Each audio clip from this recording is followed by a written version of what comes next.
Listo, entonces buenas tardes para todos y todas.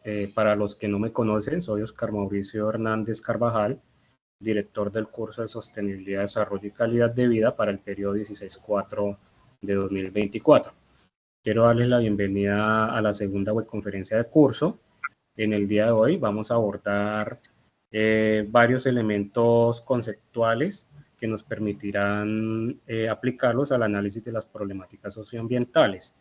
Esta webconferencia la hemos denominado Explorando soluciones interdisciplinarias a problemas socioambientales actuales y nos van a acompañar los profes Carolina Soler, quien va a exponer un caso de estudio que es la crisis hídrica en Bogotá, desde la identificación de los servicios ecosistémicos afectados y su relación con las necesidades humanas. Luego sigue la profesora Carolina Villota, que desde paso nos va a acompañar con un caso de estudio también sobre las sequías que están sucediendo en esta región del país. Les voy a pedir el favor que apaguemos los micrófonos, los tengamos apagados, para no interrumpir la presentación. Por ahí alguien tiene el micrófono, les agradezco. Gracias. Entonces, retomando, la profesora Carolina Villota desde Pasto nos va a exponer un caso de estudio sobre la crisis de sequía en Nariño y esto cómo afecta la calidad de vida de las comunidades locales y globales. Y finalmente los profesores Jairo Paolo Caseta y Andrés Villafrade nos van a presentar una fundamentación que se relaciona con los objetivos de desarrollo sostenible y su discusión con el desarrollo económico, tocando pues los casos de estudio que van a presentar las dos profesoras. La dinámica es que los profes van a ir charlando y una vez ellos terminen, los que quieran participar, vamos a dar un espacio de 5 minutos para que ustedes puedan participar con sus opiniones, con sus análisis sobre los casos de estudio que vamos a abordar. Y al final vamos a responder dudas, inquietudes generales. Y quiero decirles que, digamos, las dudas e inquietudes que tengamos sobre la tarea actual y sobre el curso, eso lo vamos a dejar para preguntarle directamente a nuestros tutores. Este espacio de webconferencia es de profundización. Entonces, todo lo que tenga que ver relacionado con la tarea como tal, se lo pueden preguntar directamente a sus tutores en otros espacios, a través del foro de discusión, del Teams y otros canales de comunicación que ustedes tengan con ellos.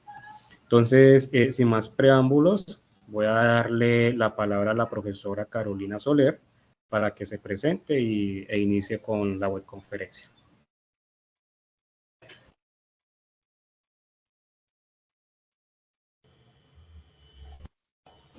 Profe Carolina, Hola, ¿me escucha? noches. Buenas noches, ¿ahí me escuchan? Sí, te estamos escuchando. Bueno, me alegra mucho. Muy buenas tardes para todos. Bienvenidos a esta segunda webconferencia. Gracias también al director de curso, el profe Oscar y a los demás compañeros que están presentes. A nuestros queridos estudiantes, pues también bienvenidos. Esperamos pasar un rato bien agradable de construcción del conocimiento de manera colaborativa, que sea un espacio de crecimiento horizontal entre todos. Esperamos que estas temáticas que vamos a abordar hoy sean herramientas fundamentales para que ustedes puedan desarrollar esta tarea que están realizando en este momento. Consideramos que la manera como la organizamos pues contiene todos los elementos que ustedes van a requerir para desarrollar sobre su propia problemática socioambiental que hayan seleccionado. Animarlos a que trabajen en equipo, a que trabajen en grupo, a que se comuniquen, a que abracen con cariño su proyecto de vida académico. Este es un curso que les va a dar unas fundamentaciones muy importantes para las problemáticas contemporáneas que vivimos hoy en día en la humanidad y es un reto como profesionales. Entonces, bueno, sin más preámbulos, le pido el favor al profe que me vaya ayudando a compartir pantalla. Mientras tanto, pues para los que no me conocen, yo soy Carolina Soler Camargo, tutora, psicóloga y magíster también en familia, educación y desarrollo. Voy a acompañarlos entonces en este momento con el tema de los servicios ecosistémicos. Ese es uno de los primeros puntos que contiene nuestra guía, uno de los primeros retos que nos propone el caso que debemos resolver, ¿no? Entonces vamos a hablar sobre eso. Yo no veo la presentación, profe. Déjame, ya la estoy poniendo.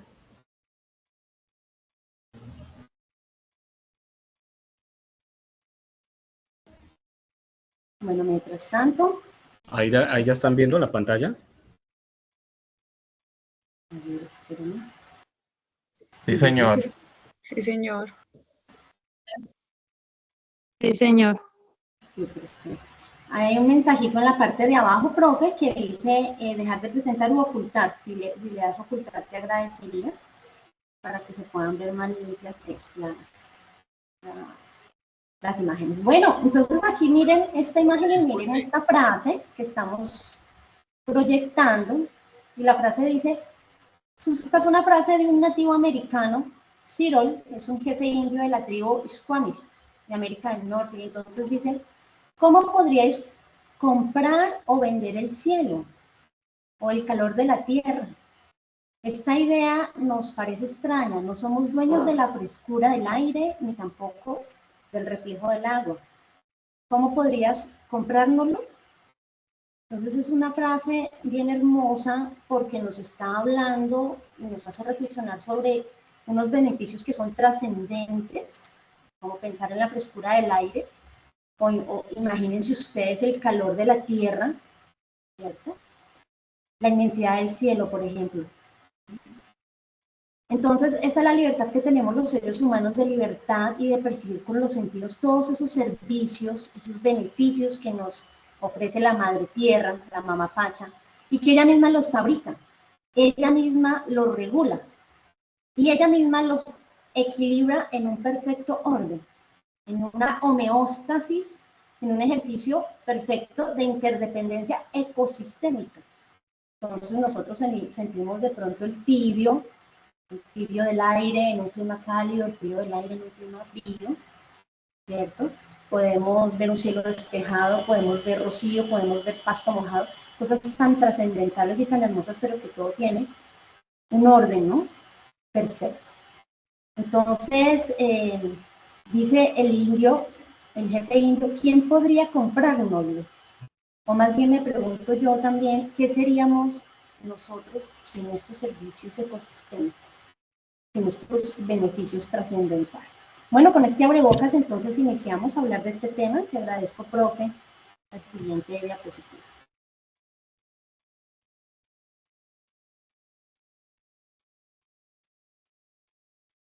Cambiémosla, profe Oscar, por favor. Entonces, miren, ahora les propongo acá esta imagen. Miremosla muy bien. La anterior, donde está esta.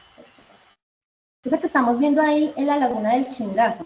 Está ubicada en Cundinamarca. Miren esta imagen del antes y de la ahora. ¿Sí? La laguna del Chingaza es la laguna que provee la mayoría de agua potable para la ciudad de Bogotá y para varios municipios de Cundinamarca. En este momento sabemos que Bogotá está atravesando por una crisis hídrica. Entonces, ¿para qué vamos a abordar este tema? Este tema no es solo el tema de los servicios ecosistémicos, que lo vamos a relacionar con la crisis hídrica en Bogotá. No es simplemente un tema de la guía 2 de la fase de argumentación de nuestro curso, sino que desde una mirada más profunda, estos conocimientos que ahora estamos empezando a desarrollar nos van a empoderar como estudiantes de múltiples disciplinas profesionales como lo son ustedes, a través de un diálogo de saberes para que nos apropiemos sobre el desarrollo sostenible, que nos permita concientizarnos y como futuros profesionales también desarrollar acción solidaria sobre dinámicas globales y locales de desarrollo. ¿Para qué? Para tratar de ejercer un quehacer con enfoque ético, cívico, humanista y sensible a lo que sucede a nuestro entorno, alrededor de nuestro entorno. Entonces, para los que no saben... Buenas tardes, qué pena la interrumpo, sino que es que me pasa y ya otra compañera respondió que se le escucha como en mucho eco. Entonces, por ejemplo, en mi municipio el internet es muy malo y con el eco como que casi no le puedo comprender. No sé si si a alguien más le está ocurriendo. No, sí, iba a hacer la misma aclaración, no sé si mejoramos, no sé si de pronto está muy retirada o qué, pero sí Se mejoremos el escucha sonido. como interferencia, así como No, lluvioso. o sea, se escucha mucho eco, como muy encerrado. Muy encerrado, ahí como me oyen, a ver, cómo me siguen escuchando ahí. Ese ahí mejor, Cuéntenme ahí. Ahí como me escuchan la voz, coméntenme, porque sí estoy retirada, estoy en el municipio, en Profe, pero Casanare. yo sí le escucho claro. Sí mejora, ¿no? Yo también Ahí lo escucho perfectamente. No, pero mejoró un poquito como La referencia. escucho perfectamente, profe. Sí, se escucha mejor, profe. Bueno, entonces es de pronto algunos escuchen con interferencia dada su ubicación. También quiero recordarles que la profe Carolina se encuentra en Monterrey Casanare, ¿cierto?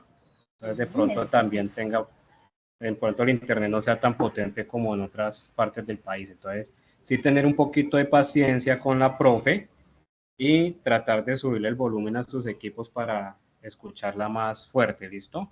La profe está haciendo su mejor esfuerzo, ¿listo? Entonces, todos, yo, por ejemplo, la escucho muy bien a ella, pero puede que todos no, ¿listo? Entonces, un poquito de paciencia, gracias. Gracias. Bueno, pues sí, esperaría que todos logremos escucharnos porque esa es la intención. Sin embargo, sé que si algunos me escuchan muy bien, puede ser que mi conectividad está bien y más bien sea el retorno del otro lado. Bueno, mientras el profe vuelve a compartir pantalla, retomamos y entonces me imagino que muchos que hemos estado viendo noticias de índole nacional ya nos enteramos que Bogotá está enfrentando entonces esa crisis hídrica, ¿sí? Y viene una pregunta bien interesante acá y es, ¿qué creen que tiene que ver esta crisis con los ecosistemas que nos rodean? Empecemos a reflexionar. Profe, ¿estás compartiendo pantalla? No se ve. No se ve. Me ayudes, por favor.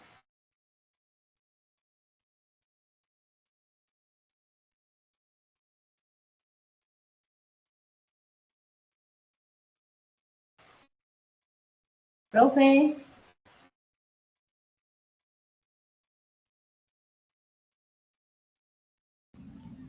Qué pena, ¿sí ven la pantalla o no? No se ve. No, profe, no se ve. No, profesor. Denme un momentico que no sé qué pasó aquí y ya corrijo qué está pasando. Si quieres, Carolina, puedes ir hablando y ya te... Bueno, entonces mientras nos comparte pantalla, dejamos esa reflexión. ¿Qué tendrá que ver esta crisis que está viviendo la laguna del Chingaza, que no está teniendo precipitaciones de lluvia, que no se está pudiendo abastecer, que es la que provee el 80% del agua de los bogotanos y de algunos municipios de Cundinamarca? ¿Y qué tendrán que ver los ecosistemas que la rodean? Pensemos un poco si esta laguna está en un páramo de la cordillera, ¿cierto? Central. Entonces, seguramente ella se nutre de otros ecosistemas y otra biodiversidad que la rodean para justamente provocar esas precipitaciones que la han mantenido de alguna manera eficiente y proveyendo agua pues, que requieren las personas, de quienes se suministran a partir de aquí. Entonces, surge la inquietud de saber, ¿será que ha habido tala de árboles? ¿Será que hay industrias en el sector? ¿Será que ha habido de pronto destrucción de otro tipo de hábitats? ¿Qué circunstancias que de pronto han cambiado el ciclo del agua en este sector? Y reflexionemos también un poco que el impacto no necesariamente es periféricamente inmediato, ¿no? Sino que es a muchos, en radios a muchos kilómetros a la redonda. Por lo tanto, lo que sucede perfectamente en otros departamentos o en departamentos cerca con Dinamarca puede estar perfectamente afectando esta zona, incluso los movimientos que ocurren desde el Amazonas y de otros lugares del país, porque el mundo, la madre tierra, es un solo ecosistema con muchos subecosistemas, ¿cierto? Dentro de ella, que de alguna manera componen un todo. Entonces, reflexionemos en ese sentido, ¿qué estaremos haciendo los seres humanos? Los animales no creen. ¿sí? Porque ellos se mueven por pulsiones de una manera instintiva, de alguna manera en un equilibrio perfecto en el que no alcanzan a asumir una destrucción masiva. Entonces, ¿qué estaremos haciendo los seres humanos que podamos estar precipitando esta crisis hídrica en Bogotá? ¿Sí? Y en otras zonas del país, que ya ahora la profe Carolina Villota también nos contará un poco qué está pasando por los lados entonces de Nariño y de Pasto. Bueno, te agradezco por la siguiente presentación, la siguiente diapositiva.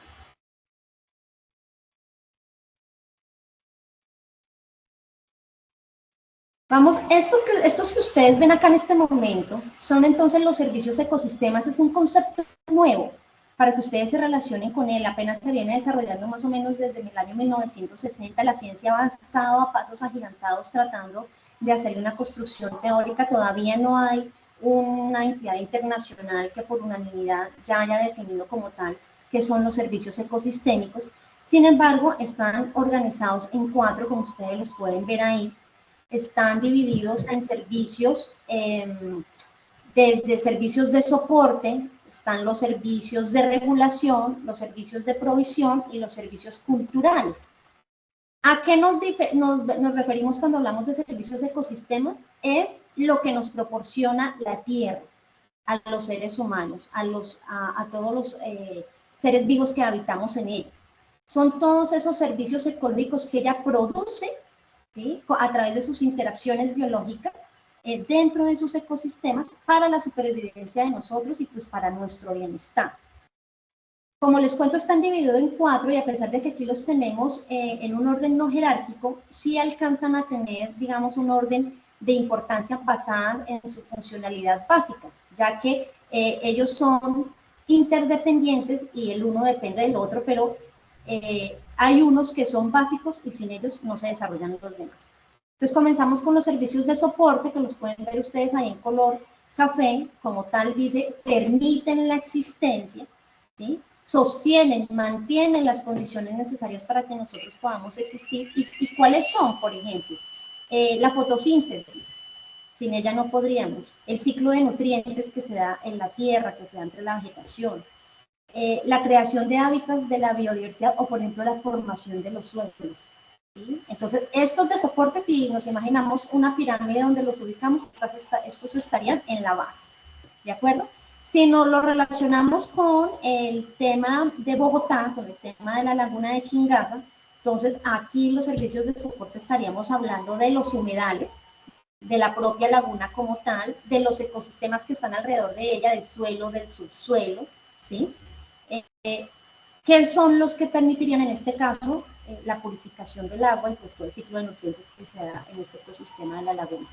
Entonces, esto pues afectaría también directamente la agricultura y la calidad del suelo de la región. Vamos entonces con los siguientes servicios ecosistémicos y son los servicios de regulación. Los tenemos ahí como en un color verde claro. Ellos ya se encargan entonces de controlar procesos que ya existen en el ambiente y lo que intentan es que estos procesos de alguna manera permanezcan estables o regulados, como el mismo sistema se llama. Ayudan a mitigar el cambio climático, la prevención de desastres, incluyen purificación del agua, por ejemplo, del aire, el control de plagas, la regulación del clima. La misma naturaleza se encarga a sí misma de hacer todo esto, ¿sí?, de manera perfectamente organizada. ¿Sí? Lo vemos reflejado en la polinización de las abejas, en la función que cumplen las aves, ¿sí? Lo hemos regulado también en cómo se organiza el clima, en todo el proceso que se producen, por ejemplo, en los bosques. Entonces, ellos no necesitan órdenes de nadie, sino están perfectamente organizados y regulados. Si lo asociamos con el problema que tenemos entonces de la crisis hídrica de la laguna de Chingaza, que en este momento este reservorio pues está secando, no hay precipitaciones de agua que la estén abasteciendo. Entonces, ¿cómo vemos ahí reflejados los servicios de regulación? Pues sencillamente los subhumedales de Bogotá, por ejemplo, y alrededor de la laguna, ellos regulan el ciclo del agua, evitan inundaciones, evitan que se filtre el agua también. Los humedales son los que evitan también el riesgo de desbordamientos y son los que permiten que se produzca pues agua limpia y pura. Bueno, A ver, vayan ustedes imaginándose entonces en orden cuáles seguirán, los servicios culturales o los de provisión. Y entonces siguen efectivamente los de provisión, no por restarle importancia a los culturales, pero los de provisión pues son los que nos encantan a los seres humanos, porque a través de ellos es que nos alimentamos, a través de ellos es que obtenemos todas las materias primas que transformamos y que nos han generado pues tanto cambio en la calidad de vida y beneficio, ¿no? Entonces los alimentos, el agua que tomamos, la madera que usamos, las fibras, las medicinas que podemos obtener directamente de la naturaleza, los recursos energéticos, por ejemplo, los combustibles fósiles, todos estos son servicios de provisión. O, evidentemente también, por ejemplo, la ganadería, la pesca, todo lo que nos proveemos y nos permite entonces esa sobrevivencia. Para el caso de nuestra problemática socioambiental que estamos abordando, pues vendría siendo el servicio que estamos asociando acá, es el agua, que es el que se usa en Bogotá, que proviene de ríos, de embalses, de la laguna, ¿sí? Y que si estos ecosistemas se degradan, pues la disponibilidad del agua efectivamente se va a reducir, que es lo que está sucediendo. Ya en cuarto lugar vienen los servicios culturales, estos son de disfrute y de bienestar, ¿sí? Abarcan beneficios no materiales que las personas obtenemos de los ecosistemas, como el bienestar espiritual, el bienestar recreativo, estético, educativo, entonces el senderismo que hacemos para mirar páramos, humedales, el plan turístico que nos permite observar toda la biodiversidad que tenemos, la conexión que tiene el ser humano con la naturaleza, el disfrute de la naturaleza, el calmar la sed, el sentirnos plenos. Desde ese punto de vista, pues, estos serían los servicios ecosistémicos. Ahora, la invitación es que ustedes vayan asociando estos servicios ecosistémicos con la problemática social que ustedes ya están inquietos en intentar abordar o en intentar resolver. ¿De acuerdo? Avancemos, pues.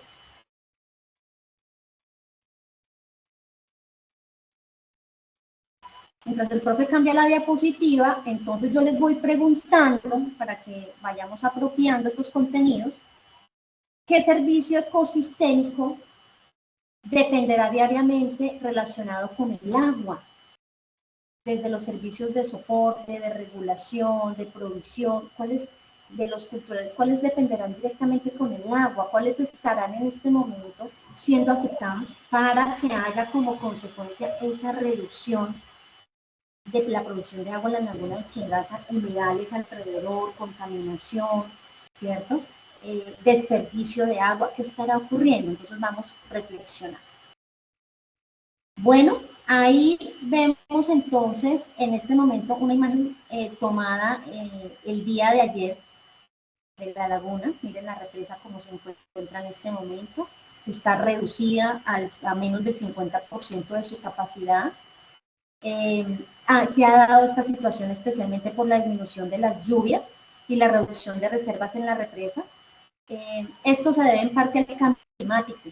Y vuelvo y les pregunto acá, no es el cambio climático solo de cierto radio de periferia a la redonda, sino que esto tiene que ver con los departamentos aledaños, con todo el país, incluso de pronto con repercusión de otras zonas mucho más lejanas, por nombrar una de ellas, el Amazonas. ¿Sí? Que afectan las actividades humanas, afectan a los ecosistemas locales, los transforman, ¿sí? Un ejemplo es la deforestación, la contaminación de los ríos cuando usamos excesivamente el agua o cuando las industrias usan también excesivamente el agua. Bueno, nos ponemos entonces a reflexionar esos ecosistemas que rodean a Bogotá como páramos, humedales, las cuencas hidrográficas, ¿sí? Cómo están afectando la regulación del ciclo del agua. Y ellos son los que permiten el almacenamiento, la purificación, la distribución y que pues todos podamos tener acceso a este recurso. Entonces, ¿qué tan grande es la represa del Chingaza? Abarca más o menos un área de 537 hectáreas, imagínense lo gigantesco. Una profundidad de 127 metros y de 70 metros en promedio, siendo el destino principal de aguas del embalse de consumo humano en esta región. También se le llama Laguna de Chuza. Está ubicada en el Parque Nacional Natural del Chingaza, en el municipio de Fomeque, en Cundinamarca. Y las aguas, pues de su sistema hidrográfico se aprovechan para el consumo humano, para también actividades agropecuarias de varias poblaciones alrededor, así como para la generación de energía eléctrica. Muy bien. Vamos entonces aquí a hacer el análisis de la relación de esta crisis hídrica con los servicios ecosistémicos. Entonces miremos en este momento los servicios de soporte, que son la base, ¿no? ¿Qué está pasando entonces en este momento? Tenemos pérdida de hábitats, por eso es que la laguna está así, pérdida de biodiversidad en la región, que está comprometiendo los ecosistemas, está disminuyendo la capacidad para mantener los ciclos saludables. Hay una creciente construcción urbanística alrededor. Nos preguntamos acá qué está haciendo la Oficina de Planeación de Bogotá, la Oficina de Planeación de Cundinamarca, que autorizan que se urbanice y crezca la ciudad pues, a costa, ¿cierto?, de cuántos ecosistemas que se están perdiendo. Vámonos entonces ahora con los servicios de regulación y el impacto en la crisis hídrica. Y entonces aquí ya empezamos a ver que el ciclo hidrológico ya se vio afectado, que dicen incluso los expertos, hoy leía las noticias, que así entre los meses que queden del año llueva de manera permanente, ya no se logra recuperar la capacidad que se requiere de la represa para el año 2025, lo cual quiere decir que los van a seguir sufriendo de desabastecimiento de agua, les va a seguir aguantándose de alguna manera las medidas de reducción de disponibilidad del agua en sus hogares. Ya sabemos que los mandan a teletrabajo cuando están sin agua ya en las empresas, ya sabemos que muchas veces el agua no les alcanza para todas las actividades diarias que necesitan y eso está ocasionando una serie de desastres. Entonces, definitivamente ya es un problema que tiene repercusión para el año 2025 porque ya, independientemente de las precipitaciones, el ciclo del agua no se regula y no alcanza a producir el agua que se requiere. De provisión, pues evidentemente ahí está inmediatamente la otra consecuencia, la reducción del embalse del Chingaza va a limitar la disponibilidad del agua para el consumo humano de todos, de agricultura, de industrias, y pues va a generar una competencia por el recurso hídrico, que indudablemente va a afectar la calidad de vida y muchas otras consecuencias que tendríamos que enumerar, que son muchísimas, por la falta de regulación permanente del agua. Finalmente, la afectación por los servicios culturales es la escasez de agua y la reducción del embalse, van a afectar el acceso a espacios recreativos, seguramente teniendo en cuenta estas medidas de abastecimiento se agotan también las posibilidades de llenar piscinas en Bogotá y de actividades de pronto recreativas que tengan mucho que ver con el agua. Todas esas actividades que tengan que ver con el agua que estén relacionadas con el bienestar emocional de la población, pues quedan reducidas a su mínima expresión. Perfecto, creo que voy finalizando. Una última. Entonces, ¿qué podemos hacer? Ahorita ya son medidas correctivas, algunas preventivas y de educación, ¿no? Restauración de humedales es una de las grandes tareas entonces que tienen los gobiernos nacionales y locales y regionales. Empezar a mirar cuál es ese desequilibrio ecosistémico que se dio. Debe haber un uso responsable del agua. Hay que determinar en qué entornos, en qué contextos se está determinando.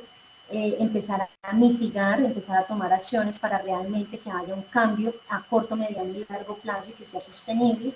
Y la educación ambiental, que es fundamental, porque no podemos seguir pensando que la tierra tiene el grifo abierto y que no se va a agotar, se van a agotar nunca los recursos. Entonces, con estas reflexiones los quiero dejar y esta sería entonces la primera parte sobre servicios ecosistémicos. Si pasas por favor a la última pregunta, escuchamos de pronto a uno o dos estudiantes para continuar con los demás compañeros. ¿Qué pasaría si ignoramos los servicios ecosistémicos? Entonces, en este caso, ayúdenos por favor con sus opiniones, los escuchamos.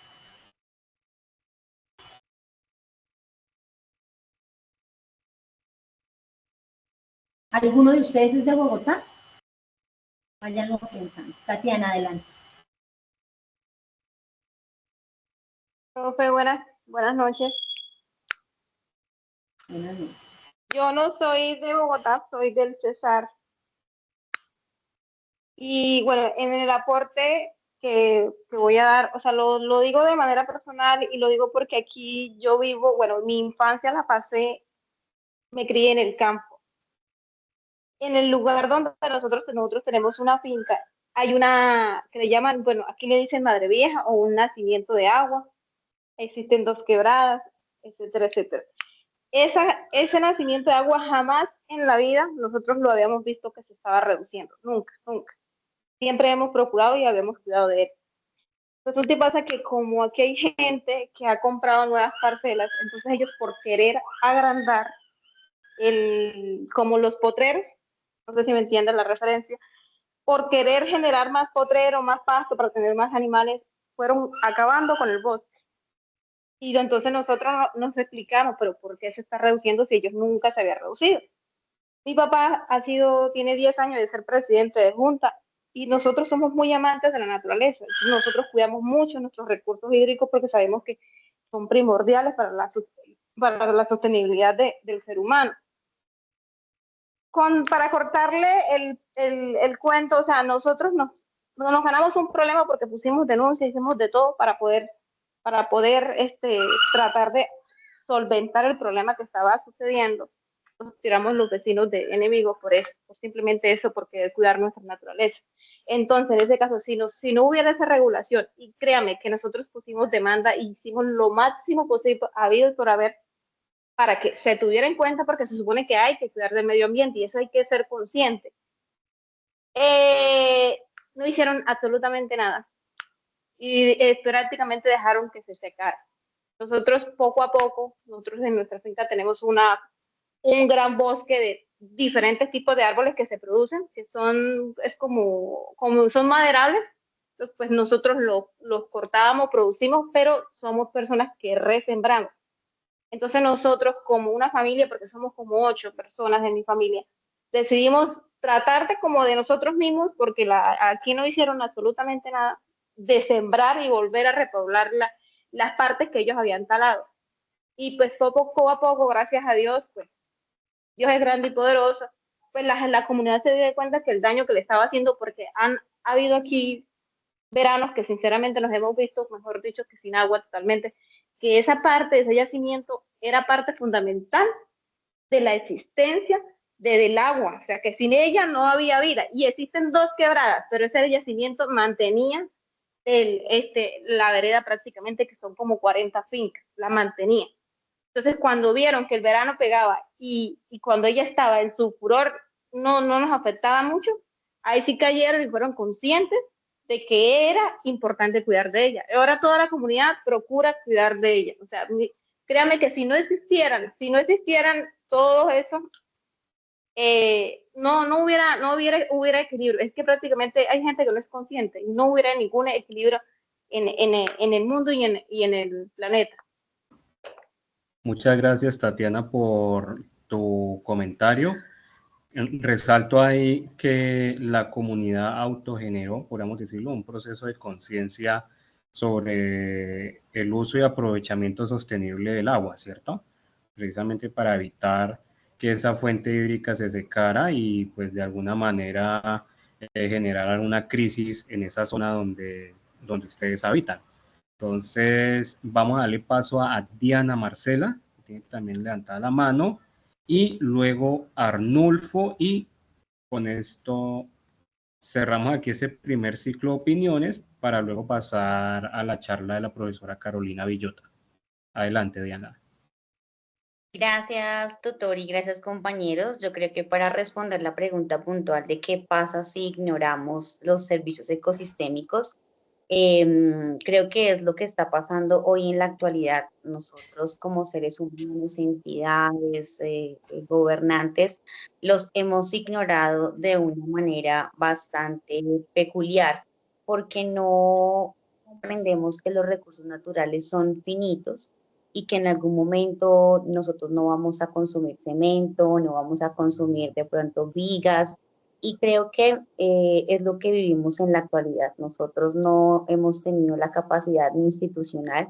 Creo que lo que mencionaba nuestra compañera es importante, la conurbación, el tema de las construcciones ilegales, irregulares, en las partes altas de los nacederos de agua. No hay una intervención muy puntual ni del Estado, ni tampoco de las personas que vienen acaparando las tierras incluso de manera irregular, como lo comento, y muchas veces las legislaciones, las leyes, los libros, por ejemplo, tan importante como la calidad de vida que vimos, el tema de la sostenibilidad, eso en los libros suena muy precioso. Yo decía, qué bonito que pudiéramos aplicarlos localmente en los diferentes territorios, cómo lograr esa articulación. Entonces yo sí pienso que los estamos ignorando, que los ignoramos y que una golondrina sola no hace llover. Pienso siempre desde los niños hay que empezar a generar esta cultura de la protección, pero creo que lo decía una de las lecturas que tuvimos y es, de verdad estamos pensando en esa transgeneracionalidad de pensar en mi nieto, en mi bisnieto, en el que nacerá. Creo que somos un poquito consumistas al respecto. Entonces, esa es como mi apreciación. Profesor, muchísimas gracias. Muchas gracias, Diana. Aquí resaltaría que, digamos, esa capacidad institucional podría verse reflejada como en una falta de voluntad política real de las administraciones públicas, porque existe todo un marco legal, ¿cierto?, que habla de desarrollo sostenible, de protección al medio ambiente, de un crecimiento poblacional ordenado. Existen muchos instrumentos de planeación, ¿cierto?, y ordenación del territorio, pero también hay que reconocer que existen intereses, ¿cierto?, intereses económicos y de otro tipo que hacen que muchas veces estas normas sean ignoradas, sean sobrepasadas o ignoradas, ya lo dije. Entonces, digamos que ahí también hay otra reflexión y es como de velar esas relaciones de poder que hay detrás de muchas problemáticas socioambientales que afectan al territorio, ¿cierto?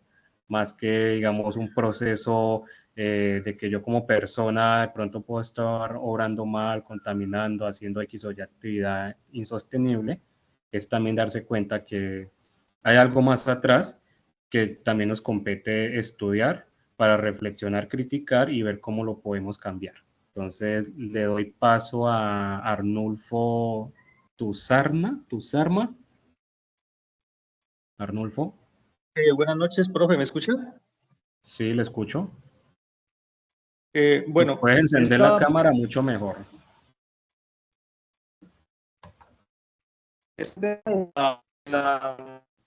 ¿Qué parte de los servicios ecosistémicos es un tema bastante complejo que hay que abordar en todos los escenarios? Yo diría que el primer escenario de poder hablar de este tema es desde la educación primaria, porque el sistema de cuidado de la naturaleza pues es un proceso que no se ha hablado en ninguna de las estructuras de la educación.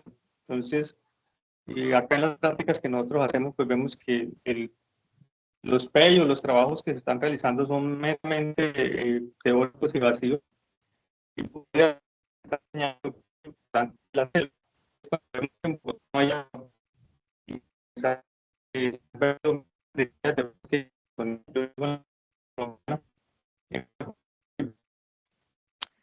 entonces ahí es donde nos damos cuenta que Arnulfo, no se te escucha. Que hay que retomar Se te corta. Arnulfo, si quieres apaga la cámara, a ver si te podemos escuchar mejor. Sí, pues estamos en el Putumayo, en Leguízamo, en la Amazonía, donde el internet es súper complejo. No sé si ahí me escuchan. Sí, ahí te escuchamos mejor. Adelante. Entonces decía que parte del problema de no valorar los servicios ecosistémicos es porque no se está hablando ni siquiera en la educación primaria. Solamente lo vemos nosotros cuando ya llegamos a la universidad y ese es como el estrellón, ¿no? Es como el choque frente a las emociones y a las responsabilidades que ya como adultos empezamos a entender. De hecho, llega uno hasta el bachiller, terminar el bachiller sin conocimiento de qué son los servicios ecosistémicos. Y lo hablo porque yo vivo en la frontera con Ecuador y Perú, donde hay 3 parques nacionales. Y en el PEI de la educación, en el colegio más grande del municipio, ni siquiera se sabe que hay un parque nacional natural.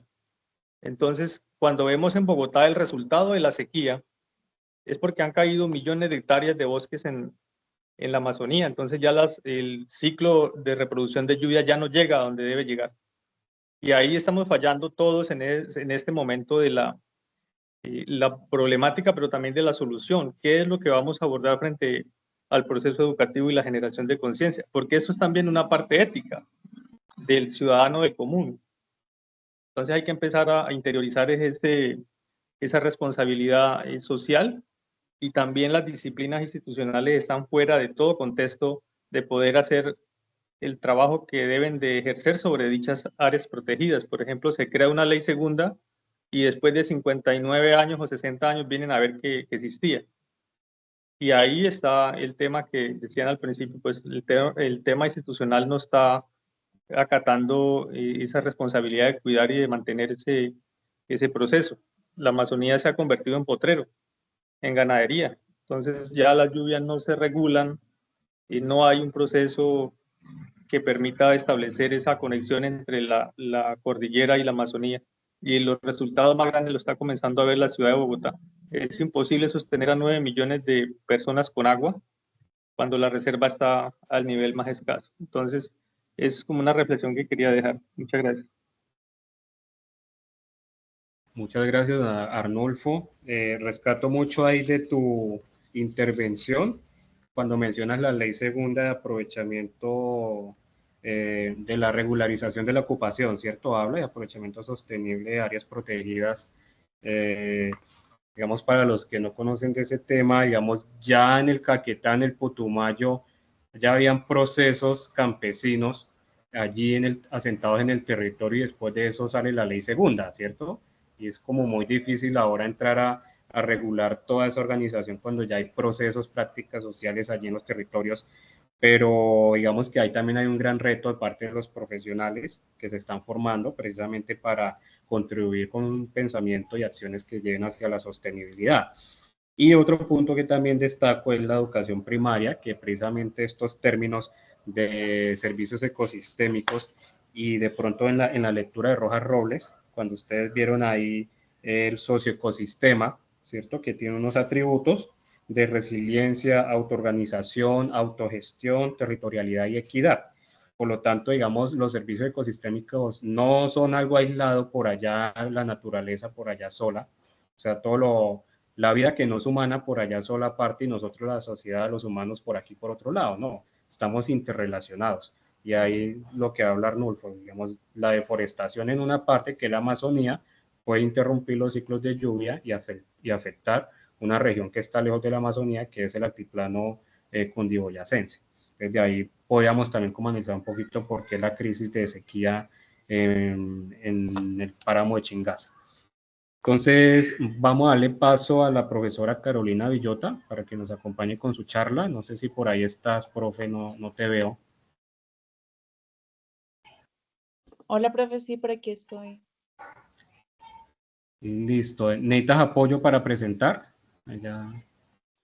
Sí, porque la forma en la que ingresé no soy administrador, entonces no puedo compartir. ¿Es tan amable, me puede poner la presentación? Dame un momentico, ya te la proyecto. Gracias.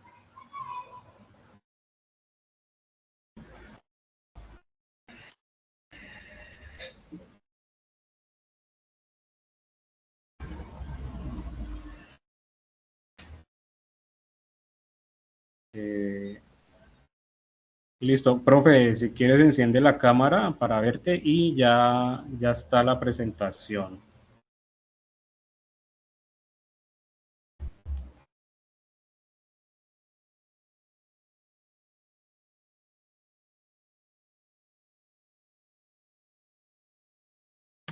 Profe, el micrófono, por favor. Perdón. Eso, perfecto. Bueno, mi nombre es Carolina Villota, yo soy docente de la Universidad Nacional Abierta de Distancia desde hace 5 años. Ya llevo, creo que 3 años en este curso, muy contenta con mis compañeros y con los estudiantes. Y pues nada, agradecerles por la participación de esta webconferencia. Entonces, demos inicio para la presentación. Voy a realizar un análisis sobre la crisis de la sequía en Nariño, los impactos y desafíos para el desarrollo sostenible en 2024 y su efecto en la calidad de vida de las comunidades locales y globales. Entonces, inicialmente, pues la crisis de la sequía en Nariño en este año ilustra la fragilidad que estamos evidenciando de los sistemas humanos y naturales frente a la presión del cambio climático. A nivel local, las comunidades ven comprometido su bienestar y sus medios de vida, lo que afecta directamente su calidad de vida. A nivel global, este fenómeno refleja la necesidad de actuar de manera conjunta para cumplir con los objetivos de desarrollo sostenible, promoviendo una gestión más equitativa y sostenible de los recursos. La sequía en Nariño no es solo un problema ambiental, sino también un desafío social y ético que requiere una respuesta integral y coordinada. La siguiente diapositiva, por favor. Aquí he hecho un análisis central sobre cómo la crisis de la sequía en Nariño genera unos impactos y unos desafíos para el desarrollo sostenible. He identificado 4 grandes impactos. El primero de ellos, el impacto en la calidad de vida de las comunidades locales, los impactos globales y el desafío del desarrollo sostenible, los desafíos para el desarrollo sostenible y la calidad de vida como indicador del desarrollo sostenible en Nariño. Entonces, comencemos con los impactos en la calidad de vida de las comunidades locales. He identificado 4 de ellos. El primero, la seguridad alimentaria y los medios de subsistencia, el cual en la sequía en Nariño pues afecta gravemente la producción agrícola y ganadera, los cuales son fundamentales para las economías rurales de la región. Dentro de los informes de gestión del riesgo de la Gobernación de Nariño, se han señalado una caída significativa en los rendimientos agrícolas debido a la falta de las lluvias, lo que genera una disminución en la disponibilidad de alimentos y un aumento en los precios locales. Esto pone en peligro la seguridad alimentaria de las familias campesinas, que dependen directamente de sus cultivos para el consumo propio y la venta de sus excedentes. Además, la sequía ha afectado los recursos hídricos disponibles para la ganadería, reduciendo la producción de leche y carne. Como consecuencia de esto, los pequeños y medianos productores han visto mermadas sus fuentes de ingreso, lo que aumenta la pobreza rural y genera un deterioro en la calidad de vida de las comunidades afectadas. En el impacto del acceso al agua potable, se evidencia que también ha sido severamente comprometido. Existen informes de gestión del riesgo donde varios municipios de Nariño han sufrido desabastecimiento de agua debido a la disminución del caudal en fuentes hídricas que son claves para su consumo. La Gobernación de Nariño ha implementado medidas de emergencia como la distribución de agua en camiones cisterna, pero estas soluciones han sido temporales y no han logrado satisfacer la demanda creciente, afectando negativamente las condiciones de vida, la salud pública y la higiene en las comunidades más afectadas. En cuanto al impacto de la salud pública, la salud de las comunidades se ve impactada por la escasez de agua y la reducción en la calidad del agua disponible. La falta de acceso al agua potable adecuada genera un aumento en las enfermedades gastrointestinales, especialmente entre los niños y los ancianos, quienes son los grupos más vulnerables. Además, la sequía exacerba las condiciones de estrés social y psicológico entre los habitantes de las zonas rurales, quienes deben enfrentarse a la incertidumbre de la producción agrícola y la posible pérdida de sus medios de vida. En ese sentido, cabe recordar, pues no sé si existan aquí o estén presentes estudiantes de Nariño. Tenemos una alerta de salud pública en el municipio de Ipiales por el consumo del agua. Enfermedades agudas diarreicas se están presentando en un gran porcentaje de la población del municipio. Y pues esto también se ha visto repercutido por el tema de la sequía y la crisis ambiental que estamos viviendo. En cuanto al impacto de migración interna y el desplazamiento, pues el deterioro de los medios de subsistencia rurales debido a la sequía ha llevado a un aumento en la migración interna del departamento. Las familias que dependen de la agricultura y la ganadería han comenzado a trasladarse hacia centros urbanos en busca de nuevas oportunidades laborales. Esto genera presiones adicionales sobre las infraestructuras urbanas, los servicios públicos y el empleo, agravando los problemas sociales y económicos en las ciudades receptoras. En los informes de la Gobernación de Nariño se ha advertido sobre este fenómeno como un factor de desestabilización social. que puede agudizar las desigualdades y los conflictos entre las poblaciones rurales y urbanas. La sequía afecta directamente a las comunidades de Nariño al restringir el acceso a un recurso fundamental para la vida, que es el agua. Esto impacta no solo en la capacidad de consumo, sino también en las actividades productivas como agricultura y ganadería, de las cuales dependen gran parte de estas comunidades. El concepto de desarrollo humano, según Fuertes, Plou y Gómez 2017, no se limita al crecimiento económico, sino que incluye el bienestar y la satisfacción de las necesidades básicas. La sequía impide que las comunidades locales alcancen estos niveles de bienestar, afectando su calidad de vida y su desarrollo integral. El acceso limitado a agua y alimentos provoca desnutrición y enfermedades y tensiones sociales, lo cual va en contra del ODS número 3, el Objetivo de Desarrollo Sostenible de Salud y Bienestar, y el Objetivo de Desarrollo Sostenible número 2, que es Hambre Cero, de las Naciones Unidas, poniendo en riesgo no solo la salud de los individuos, sino también la estabilidad y cohesión social de la región. En cuanto al impacto global, a los impactos globales y el desafío del desarrollo sostenible número 2, identifiqué 3 impactos grandes, que es el cambio climático y su relación con la sequía. Con respecto a este impacto, pues la crisis del sequía en Nariño es una manifestación de cómo los impactos del cambio climático global y el aumento de las temperaturas y la variabilidad climática han afectado los patrones de lluvia en la región, exacerbando la ocurrencia de fenómenos extremos como la sequía.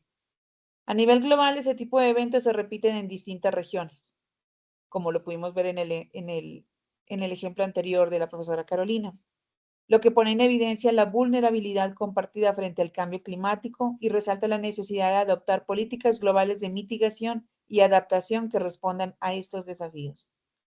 La Gobernación de Nariño ha señalado en sus informes la importancia de implementar estrategias de resiliencia climática que incluyan la reforestación de cuencas hidrográficas, la promoción de prácticas agrícolas sostenibles y el fortalecimiento de la capacidad de adaptación de las comunidades rurales. En cuanto al impacto de la biodiversidad, Nariño es una región rica en biodiversidad. Incluye un ecosistema sensible como los páramos y los bosques andinos. La sequía prolongada está afectando negativamente estos ecosistemas, lo que a su vez repercute en la pérdida de biodiversidad y la degradación de los servicios ecosistémicos, como la regulación del ciclo del agua. Esta pérdida no solo afecta a la región, sino también tiene repercusiones a nivel global, dado que estos ecosistemas contribuyen a la estabilidad climática y a la preservación de especies esenciales para la vida en el planeta. En cuanto al impacto del desafío para la gobernanza y las políticas públicas, los informes de gestión del riesgo y la gobernación de Nariño subrayan la necesidad de fortalecer políticas públicas en materia de gestión del agua y adaptación al cambio climático. Se plantea un desafío urgente en la implementación de un enfoque integral que combine la protección de los ecosistemas con el desarrollo de infraestructuras sostenibles para el abastecimiento del agua. Un informe reciente de la Gobernación destaca la importancia de crear un marco de gobernanza colaborativa que incluya a todos los actores involucrados, desde las comunidades locales hasta los gobiernos regionales y nacionales, y las organizaciones internacionales. Este enfoque permitiría coordinar esfuerzos para enfrentar la crisis de la sequía, garantizando un uso más equitativo y sostenible de los recursos hídricos. A nivel global, la crisis de la sequía en Nariño refleja una tendencia alarmante hacia la intensificación de fenómenos climáticos extremos, lo cual tiene consecuencias en términos de seguridad alimentaria y migraciones climáticas. De acuerdo con los Objetivos del Desarrollo Sostenible de las Naciones Unidas, combatir el cambio climático y sus efectos es esencial para asegurar un futuro sostenible. Sin embargo, la falta de acción global coordinada contribuye a la exacerbación de estos problemas, afectando a regiones vulnerables como lo es Nariño. La complejidad de este problema se puede entender mejor a través de la idea de los ecosistemas y la sociedad como sistemas interconectados, lo que lo menciona el Instituto Sinara en 2014. La sequía no es solo un fenómeno meteorológico, sino que involucra interacciones entre factores sociales, económicos y ecológicos. La disminución de la capacidad productiva del suelo y la reducción de la biodiversidad impactan negativamente en la sostenibilidad del ecosistema y por ende en la calidad de vida de las comunidades humanas que dependen de él. La sequía en 2024 plantea importantes desafíos para el desarrollo sostenible a nivel local. Por eso hablamos de en el impacto número 3, los desafíos para el desarrollo sostenible. Aquí identifiqué 3 desafíos grandes para el departamento de Nariño, que es el replanteamiento de las estrategias de desarrollo rural, la agricultura resiliente al clima y la conservación de los ecosistemas. En cuanto al replanteamiento de las estrategias, bueno, es importante identificar aquí que la sequía de 2024 plantea importantes desafíos para el desarrollo sostenible de Nariño. A nivel local se requiere un replanteamiento de estas estrategias de desarrollo rural con un enfoque en la agricultura resiliente que permita la conservación de los ecosistemas y el fortalecimiento de las capacidades de las comunidades para enfrentar eventos climáticos extremos. A nivel global, se refuerza la necesidad de una mayor cooperación internacional para enfrentar el cambio climático, promoviendo la adopción de tecnologías limpias, la restauración de ecosistemas y la reducción de emisiones de carbono. Para enfrentar esta crisis, es crucial adoptar enfoques que integren múltiples saberes y perspectivas. Según Sotolongo y Delegado 2016, el diálogo transdisciplinario es esencial para comprender y gestionar problemas complejos como la sequía. La participación activa de las comunidades locales, el sector privado y las instituciones gubernamentales son claves para desarrollar soluciones adaptativas y resilientes que aborden no solo los síntomas de la sequía, sino también sus causas estructurales. Además, la comunicación efectiva entre las comunidades afectadas y los actores externos son esenciales para la gestión de recursos y la implementación de políticas sostenibles. En un estudio de González Piriache de 2020 sobre la comunicación entre comunidad local en Yopal y una empresa energética, destaca la importancia de crear canales de comunicación claros y efectivos para mitigar los conflictos socioambientales en el contexto de Nariño. Esta lección, pues, es particularmente relevante porque las comunidades rurales afectadas deben ser escuchadas y sus conocimientos locales deben ser incorporados en la toma de decisiones sobre la gestión de recursos hídricos. Y en cuanto al impacto número 4, la calidad de vida como indicador de desarrollo sostenible, la calidad de vida debemos reconocer que es un concepto multidimensional que, como lo señala Jiménez 2010, incluye factores como el acceso a recursos básicos, la salud, la educación y el bienestar en general. La crisis de la sequía en Nariño deteriora todos estos aspectos, afectando negativamente el bienestar de las personas y su capacidad para vivir de manera digna. El desarrollo sostenible, entendido como la intersección entre el crecimiento económico, la inclusión social y la sostenibilidad ambiental de las Naciones Unidas, pues es imposible de lograr en contextos donde la sequía impide el acceso a recursos esenciales. Bueno, entonces, después de socializarles la crisis de sequía en Nariño y los impactos y desafíos que está generando para el desarrollo sostenible, me gustaría elevar una pregunta para todos los estudiantes pues, que están aquí presentes sobre cómo creen ustedes que influye el cambio climático en la calidad de vida de las comunidades locales y qué impacto tiene esto en el cumplimiento de los objetivos del desarrollo sostenible. Los escucho. Profe, qué pena, buenas noches, qué pena interrumpirla. Yo levanté la mano porque es que tengo un CIPAS ahorita y me debo retirar y es que no tengo acceso al chat para poder escribir. Entonces quería pedirle disculpas ahí, permiso para retirarme. Listo, no, tranquila, igual la grabación queda ahí para revisión de los estudiantes que asistieron o de los que de pronto por alguna situación no pudieron estar presentes. Listo, profe, muchas gracias. ¿Puedes repetir la pregunta, por favor, tutora? Pregunta, por favor, qué pena. ¿Le repito la pregunta? Sí, profe, Bueno. si no la puede repetir. Listo. Entonces, teniendo en cuenta el análisis que acabamos de realizar sobre la crisis de la sequía en Nariño, sobre los impactos y desafíos para el desarrollo sostenible de 2024 y su efecto en la calidad de vida de las comunidades locales y globales, me gustaría que ustedes me cuenten o me mencionen cómo influye el cambio climático en la calidad de vida de las comunidades locales y qué impacto tiene esto en el cumplimiento de los objetivos del desarrollo sostenible.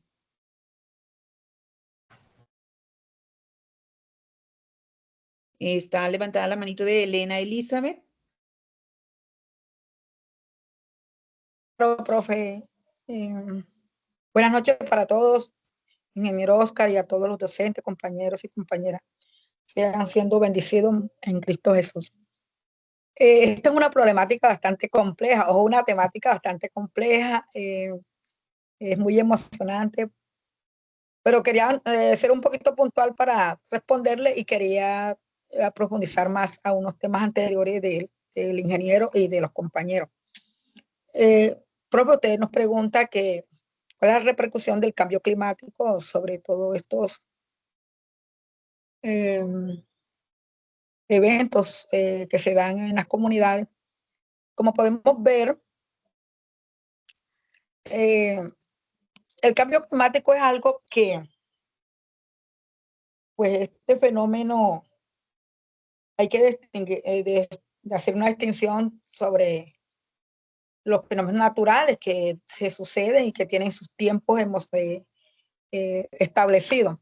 Entonces, cuando hablamos del cambio climático es por toda esta variación inesperada que se nos presenta de todos estos eventos naturales, ¿cierto? Entonces, ¿en qué consiste? Que hay una, por decirlo así,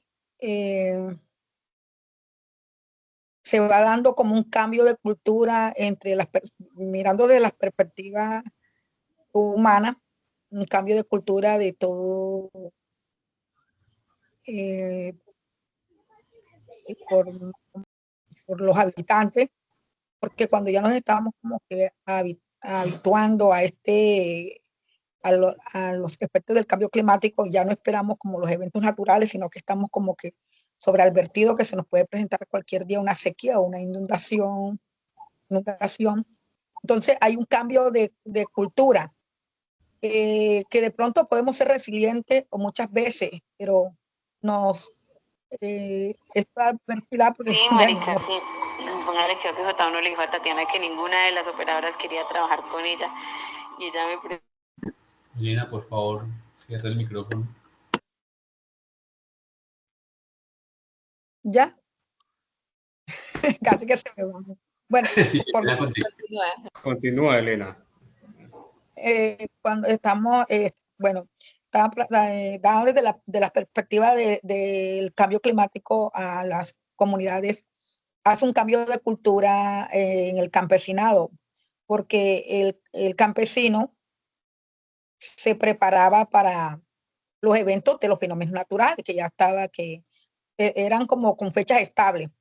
Y como ya esto cambia, por decirlo así, las rutinas en términos castizos, hay como una incertidumbre y no hay la oportunidad de almacenar, por decir, los alimentos o de aprovechar, como que hay un término que es como muy técnico, que es cuando la preparación de tanto económica, semillas y estos sucesos, por decirlo, en el caso, porque eso percibido, en mi zona se ha presentado unas crecientes fuertes seguidas que no da tiempo, por decir, ni almacenar semilla ni económico, porque se pierden los cultivos. Viene después que viene el invierno, perdón, el verano, y los cultivos se secan, se mueren. Entonces, esto ha traído una incertidumbre, afecta la calidad de vida porque no hay un desarrollo como tal. Hay una afectación a la biodiversidad. Las aves tienen que migrar porque en muchas ocasiones ya los árboles que daban el sustento ya no existen. Otras veces los que son reptiles no sobreviven al tiempo que dura la creciente o viceversa. Entonces, esto es una problemática. No sé si podría decirlo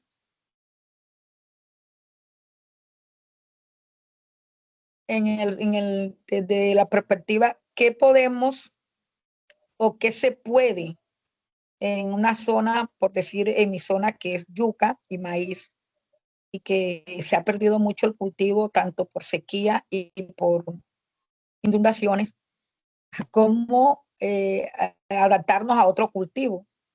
pues nunca se había sembrado arroz, el arroz de agua, pero también, de hecho, necesita, también lo afecta la sequía, al menos buscar, por decir, algunas soluciones, como si nos adaptamos a la siembra de arroz, tener como que los pozos subterráneos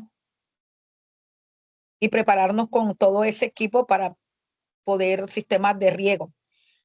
Muchas veces ya uno no sabe qué hacer, por decirlo así. Entonces, esta es una problemática que afecta socialmente, afecta el desarrollo de la calidad de vida, bueno, el desarrollo económico y por ende a la calidad de vida. También hay una temática, bueno, esta con respecto a la profesora, no sé, hay otra pregunta que se me pasó por alto. Entre las dos, la pregunta que hizo hay dos, no sé si me la repite. Bueno, ya, profe Carolina, si nos puedes como compartir la pregunta nuevamente para recordarnos. Sí, claro que sí. La pregunta es, ¿cómo influye el cambio climático en la calidad de vida de las comunidades locales? ¿Y esto cómo impacta en el cumplimiento de los objetivos del desarrollo sostenible? Recordemos que los ODS son parte de toda nuestra información para estudio. Entonces, es como identificar cómo este cambio climático está influyendo en la calidad de vida de estas comunidades. Continúa, por favor. Qué pena, Elena, ya, como tú ya nos diste tu opinión, entonces quisiera como para no extendernos tanto, darle la palabra a Juan Carlos, ¿listo? Entonces te invito como a sintetizar y a concluir la intervención para darle paso a los otros compañeros, ¿listo? Voy a concluir con lo que había expuesto. ¿Cómo influye? Voy a concluir porque para uno hay que dar un argumento contundente de las cosas. Entonces, ¿cómo influye? Todo este cambio adverso que conlleva el cambio climático, como les dije, un cambio de cultura, una afectación económica y pérdida de aquello que existe en dicha comunidad. ¿Cómo influye en los desarrollos sostenibles? Influye en el primero, que es reducción del hambre. Obviamente todo esto conlleva a más hambre porque ya no hay la misma producción, ya no hay mismo los ingresos económicos. Nos lleva a la afectación del desarrollo y a no tener una vida de calidad. Nos afecta los ecosistemas. Es que en realidad el cambio climático, bueno, lo que uno llama cambio climático, afecta la mayoría de hasta por la energía, porque hasta energía limpia, cuando se presenta esto, hay insuficiencia de la energía, vamos a hablarle en ese término, y cuando llueve mucho la solar también se afecta. Entonces esto es muy complejo, pero voy a dar el turno porque me gustaría tener tiempo para dimensionar esta temática. Muchas gracias. Gracias, Elena. Y te quiero de paso invitar que tenemos un ciclo de CIPAS. Hay una agenda de CIPAS donde tú puedes participar para ampliar mucho más lo que estás hablando y profundizar en esos conocimientos que nos estás transmitiendo aquí. Valoro mucho porque estás hablando de tus saberes y estás haciendo un verdadero análisis aplicando los conceptos que se están aprendiendo en este curso. Entonces, eso es a lo que estamos invitando, ¿sí? Y tú lo estás haciendo muy bien. Entonces, en aras del tiempo, quiero darle el paso a Juan Carlos, que por ahí tiene alzada la mano. ¿Listo? Bueno, buenas noches, mi nombre es Juan Carlos Serrano. Entonces, como para dar respuesta y algo que yo siempre me he visto a las dos preguntas, la de la primera conferencista, ¿sí?, que trajo como, digamos, como abrebocas de su conferencia o su capacitación, el cambio o la sequía de la laguna, no recuerdo el nombre, ¿sí? Y la de la segunda, que también es la sequía en Nariño. Entonces, la primera pregunta era si nosotros ignoramos los servicios ecosistémicos. Y la segunda es cómo influye el cambio climático. Yo digo que de pronto, para mí, por todo lo que he visto ahorita en la cuestión política, en el momento político que vive Colombia, hay un solo argumento y aquí se hablaba ahorita, o sea, el desarrollo no sostenible. Entonces, para mí, culpable de todas estas cosas, si ignoramos los servicios ecosistémicos, no los estamos ignorando. Lo que pasa es que unos pocos los están aprovechando y están perjudicando o nos están perjudicando a una gran mayoría. Ahorita vemos que por qué no hay agua en Bogotá. Entonces salen unos, no, que se ha deforestado la Amazonía para la ganadería extensiva. En algunos otros puntos se está deforestando o se está talando o se está interviniendo algunos acuíferos para la minería y para la minería ilegal. Otro se habla de que, bueno, voy a mencionar nombres, Coca-Cola está aprovechando el agua que surte todas estas lagunas y, o sea, ellos están aprovechando todos los servicios ecosistémicos y nos está perjudicando a nosotros. ¿Sí, no? Vemos en otras regiones como aquí en Santander, yo estoy en Barrancabermeja, lo del páramo Santurbán, que lo quieren pues, utilizar la minería, ya la gran minería, para sacar todas las riquezas que tienen ahí. O sea, ellos están aprovechando eso. Aquí en Barrancabermeja, aquí en la región del Magdalena Medio, tuvimos una lucha con la del fracking. O sea, ellos se está aprovechando todo eso. Y toda esa sobreproducción o toda esa explotación, ¿sí? Todo eso nos lleva a todas estas consecuencias, al cambio climático, a la sequía en Bogotá, a la sequía en el Nariño. Esto, ¿qué hace también? Que haya un cambio, o sea, que haya un cambio climático. Y todo va a nivel local, regional, nacional y mundial. Mira lo que estamos viviendo ahorita en Estados Unidos con el huracán, ¿sí? Entonces son consecuencias y el principal causante, ¿cuál es? La producción desbordada. Entonces los que de pronto asumimos la posición o la postura política de que hay que desacelerar la producción, es que queremos el atraso, que es que queremos eso, no. Cuando se habla de desacelerar la producción es hablar del desarrollo sostenible, el que nos habla el economista Amartya Sen, el indio, Amartya Sen, ¿sí? Y todas esas cosas. Entonces, ¿qué consecuencias trae eso para nosotros? El presidente lo dijo en un tiempo, mire, ¿eso qué va a acarrear? Las diásporas o las grandes migraciones de las comunidades. Perdón, me adelanto un poquito. Con un agravante en Colombia del aprovechamiento de los ecosistémicos, es que en las regiones tenemos unos conflictos impresionantes. Usted llega y vamos a hablar en el Nariño, en las regiones del Cauca, y vemos que están sobreexplotando o está la minería ilegal y están los grupos al margen de la ley. Dígame, ¿qué podemos hacer nosotros? Ahí me atrasé. Entonces, bueno, las consecuencias de todo esto va a ser las grandes diásporas, las grandes movilizaciones de comunidades, buscar hacia dónde vamos a buscar un vividero. O sea, todo lo que vemos en las películas, lo podemos o lo podríamos vivir si no frenamos esto, pero no lo frenamos con campañitas, lo frenamos políticamente. ¿Cómo lo podemos hacer? Bueno, esa es la gran tarea que les dejo a ustedes a ustedes los docentes, para que nos instruyan, para que nos ilustren y ahí miramos. Pero para mí, el frenar todo esto, la sequía de Bogotá o el aprovechamiento de los servicios ecosistémicos, el cambio climático, ¿sí?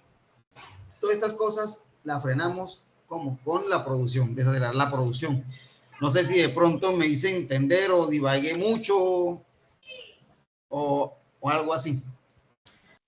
No, Juan Carlos, perfecto, porque creo que tu opinión nos va a dar paso a la charla que nos van a dar los profes Andrés Villafrade y Jairo Paolo, que precisamente nos llevan como a desarrollar ese pensamiento crítico para cuestionar esas dinámicas de desarrollo actuales, y también algo que mencionas y que es muy importante, que hay que asumir una postura política, ¿cierto? Una postura política que nos puede llevar a seguir agravando la crisis ambiental que estamos viviendo, o nos puede conducir a superarla. ¿Listo? Entonces, le voy a dar paso a Ángela y luego sigue, permítame, ya veo, sigue Nikki, perdón, Nikki y luego Ángela. Buenas noches.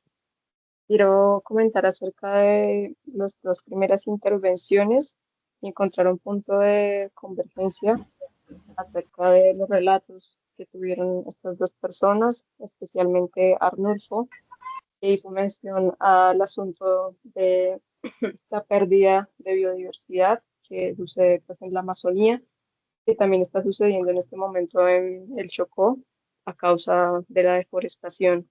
Hace ya varios años, según los datos entregados, sabemos que la ganadería y en general la explotación animal es la principal causa de pérdida de biodiversidad en el país.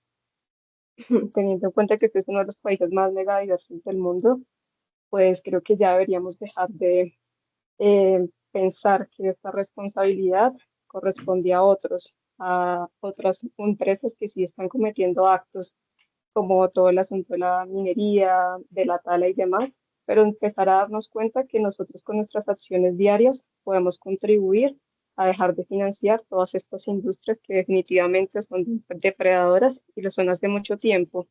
Y aquí estoy hablando de un efecto directo, claro, en el cambio climático, como lo es pues, el consumo de productos de origen animal. Y no solo me refiero a las carnes, sino a los lácteos, que sabemos que, por ejemplo, la industria láctea es una de las industrias que más agua consume en el mundo. Y si nos preguntamos qué podemos hacer, pues es tan sencillo como darnos cuenta que nuestros hábitos pues están directamente causando todos estos problemas. No quiero decir que sea lo único, pero sí, evidentemente, eh, pues ahí hay una responsabilidad propia que las personas no quieren asumir, mejor dicho, porque pues esta es información que se sabe hace mucho. Hay uno de los objetivos de desarrollo sostenible que dice que se busca el hambre cero, ¿no? Es el objetivo número 2. Y me parecería importante mencionarles acá que hay un libro muy importante acerca de esto que se llama El hambre, de Martín Caparrós, un escritor que hace mucho tiempo estudió a profundidad el asunto del hambre en el mundo y expuso con toda la evidencia científica necesaria que una persona que consume productos de origen animal se apropia de recursos que repartidos alcanzarían para 14 personas. O sea, esto es una inequidad que estamos alimentando con nuestros hábitos. Considero que si estamos en este momento en esta crisis a nivel mundial, pues también podemos empezar a tomar acciones que empiezan a crecer cada día desde lo que decidimos comer y las industrias que financiamos, acompañado obviamente de una lucha y una organización, una autogestión en la sociedad, donde podamos hacer resistencia como a todas estas multinacionales que evidentemente vienen a este país a apropiarse de los recursos del oro, de las minas y todo lo demás. Gracias.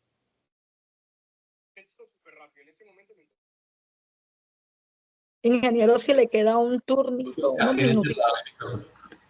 Perdón. Muchas gracias, Nikki. De tu aporte resalto y también tú hablas de una postura, ¿cierto? Una postura personal que debemos asumir como ciudadanos del planeta, que también se relaciona mucho pues con una posición política frente al consumo desmedido y el desperdicio también que estamos generando. Y esto se da pues por un proceso de producción lineal que bajo el modelo económico imperante lleva a que constantemente mediante estrategias, etcétera, se creen necesidades, ¿cierto? Entonces que tenemos necesidad nosotros las personas de consumir más bienes y servicios y a la vez seguimos generando más desechos, más desperdicios que tienen un impacto que se va acumulando sobre el medio ambiente y sobre los ecosistemas. Y por eso llega un momento que se desborda la capacidad de estos mismos de regenerarse y pues de ahí las crisis socioambientales de las que estamos hablando. Entonces, eso también va mucho de la mano con la lectura de Jiménez Romera que está en la unidad 2, que aborda el concepto de calidad de vida y pues desde la matriz de necesidades y satisfactores donde nos da también una propuesta para cambiar ese modelo de consumo lineal al que estamos abocados. Entonces voy a darle paso a ¿quién seguía? A Nasli Y finalizamos con Nasli para darle paso a los profes Andrés Villafra y Jairo Paolo, y sugiero que los compañeritos que quieren seguir participando lo hagan después o durante la intervención de los profes que vienen a continuación. ¿Listo? Entonces seguimos con Nasli. Sí, buenas noches, compañeros. Mi nombre es Narianima Gutiérrez Mondragón, soy de San Luis de Gacena, Boyacá. Y respecto a lo que comentaba el compañero Juan Carlos, de que las grandes industrias son las encargadas casi siempre del daño climático, bueno, de lo que está pasando con el clima, es muy real. Voy a comentar algo que sucede en mi región. En una vereda del municipio de San Luis de Gaceno, hay una empresa petrolera que no es ni colombiana, se llama Enicovi, y la empresa se presume que hace años hizo fracking y eso causó que en varios nacimientos de esa vereda surgiera residuos, tanto gas como un tipo de líquido que contamina el medio ambiente. Y antes habían árboles, era muy bonito el sector, y hoy en día eso es un desierto en pocas palabras y la gente no tiene agua. Mucha gente es campesina y esos eran los lugares donde los animales iban a tomar agüita y no, en este momento no hay nada, esa agua no se puede tomar, y es triste y lamentable que las empresas o bueno, los sectores encargados para que esto no suceda no hagan nada, como la ANLA, como en este caso que es Corpochivor, que es la que se supone que protege el medio ambiente en este sector y no hacen nada. Y es triste porque afecta mucho la calidad de vida de las personas de ese sector.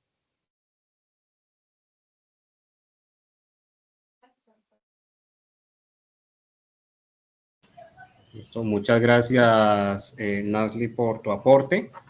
Entonces también tocas algo muy importante y es las acciones que realiza la institucionalidad, ¿cierto? Pueden contribuir o no a buscar soluciones a la crisis actual. Entonces voy a darle paso al profe Andrés Villafrae, que ya está presentando. Y listo, profe, ahí me escuchas, ya pues. Sí, perfecto. ¿Me escucha bien? Sí. Muy buenas noches. Mi nombre es Andrés Villafrade, yo soy filósofo de la Universidad de La Salle. Pues los acompaño en sostenibilidad hace 3 años, hace 4 semestres, perdón. No voy a prender la cámara, les pido disculpas para que miren, para que estén pendientes de las preguntitas. Vengo con 4 preguntitas el día de hoy, con 4 cosas que a partir de las lecturas me han surgido. Entonces, estaba haciendo unas lecturas y pienso que definitivamente nosotros como academia debemos ir un poco más allá de los textos siempre. Debemos estar a puertas de romper paradigmas, como lo dijeron muy bien ahorita los compañeros, nuestros estudiantes. Es importante salirnos de los textos porque pues hay cosas que están muy bien estructuradas, que son muy bellas, pero pues que se quedan como simplemente en el papel, y queremos, lo que siempre hemos pensado como red de curso es cómo hacer para romper esos paradigmas, cómo hacer para que eso que estamos pensando vaya más allá simplemente del papel y se convierta en hechos. Estuve leyendo un texto que me gustó muchísimo, me gustaría sugerirles si algún día tienen la oportunidad. Se llama Las sombras de antepasados olvidados, del señor Carl Sagan y Anne Jugan. Empiezo con una pregunta y es: ¿nuestro mundo se encuentra condenado a la destrucción? Esta es una pregunta que yo me planteo después de leer el texto. En el capítulo 10 de este texto dice lo siguiente, me permito leer. Cuando los organismos... Nadie, ¿por qué apagas el micrófono? Verga, ma, espérate. Profe, ¿puedo apagar el micrófono, por favor? Me duele. No es por nada. Me duele. Por favor, ¿alguien tiene el micrófono encendido? ¿Lo puede apagar? Los voy a silenciar a todos. Por favor, les voy a solicitar por respeto al profesor Andrés que apaguen los micrófonos. Les agradezco. Gracias, listo, ya está listo ahí. Entonces, como les decía, en el texto Sombras de antepasados olvidados de Carl Sagan y Anne Jugan, en el capítulo 11 se llama El penúltimo remedio. Empieza con una cita de Thomas Hobbes, que ustedes van a ver que es un poco fuerte. Dice: Cuando el mundo está sobrecargado de habitantes, el último de todos los remedios es la guerra. El texto nos dice el penúltimo remedio, el último es la guerra, dirá Thomas Hobbes. Y el penúltimo que plantea Carl Sagan y Han Jung es algo que dice que los organismos se han convertido en auténticos expertos en el sexo y la evolución del desarrollo del espacio físico. Y parece necesariamente un peligro. ¿Por qué? Porque pueden aparecer tantos seres competentes y capaces de intercambiar su ADN que después pueden devorar todo.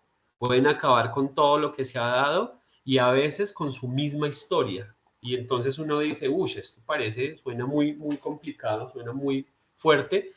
Y más adelante Carl Sagan nos va a decir, vamos acostumbrados de masacre en masacre en la medida en que la tecnología se hace cada vez más potente.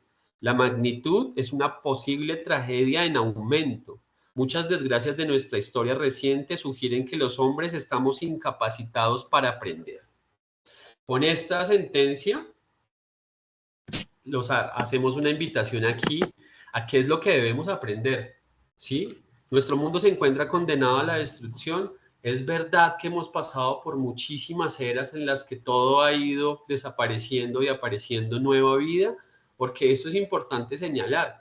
Nosotros creemos que estamos contribuyendo todos los días con la destrucción del planeta solamente como especie, pero hay muchísimas otras cosas de fondo que tendríamos que empezar a analizar. Debemos empezar a romper paradigmas. Estaba leyendo un texto también del señor Chesterton y este texto se titula ¿Qué está mal en el mundo?